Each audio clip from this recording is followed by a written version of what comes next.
ഇത് ബാബി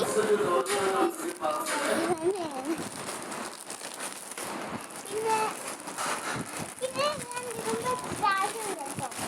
ഇവിടെ blue colour ഇവിടെ ബ്ലൂ കളറാണ് ബ്ലൂ കളറും ഇവിടെ ഈ കളറും. Did you ever notice Tanjiro's hands in the anime scenes throughout the entire story? At first, they just seem normal. However, in 2 movies of Demon Slayer, Tanjiro's hands are always shown in very rough condition. This shows Tanjiro's dedication and hard work because these are not the hands of just a normal teenager. Tanjiro was the one who took responsibility for his household after his father's death, and those hands became rough long before he became a Demon Slayer. Still, this detail is never left behind in any single episode, which shows how much the Demon Slayer animation team focuses on minor details to create the perfect story for all of us.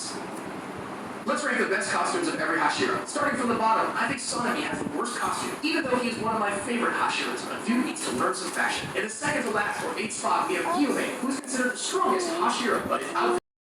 7th spot, I have Uchiro's outfit, which makes Suits misreading. It has a unique touch, but other Hashira. Hello guys, kuré power ഉണ്ട് കണ്ടോ?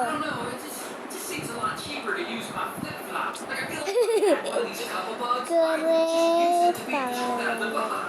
The spider wouldn't see we'd be like, oh, try കുറേ പവറുണ്ട്. ഇത് പുഴു കേട്ടിട്ടില്ല. പിന്നെ ഇത് dog കൈക്ക് പിടിച്ചൊരു സൗണ്ട് ആക്കുമായിരുന്നു. ഇപ്പൊ അത് കേടായി കണ്ടോ.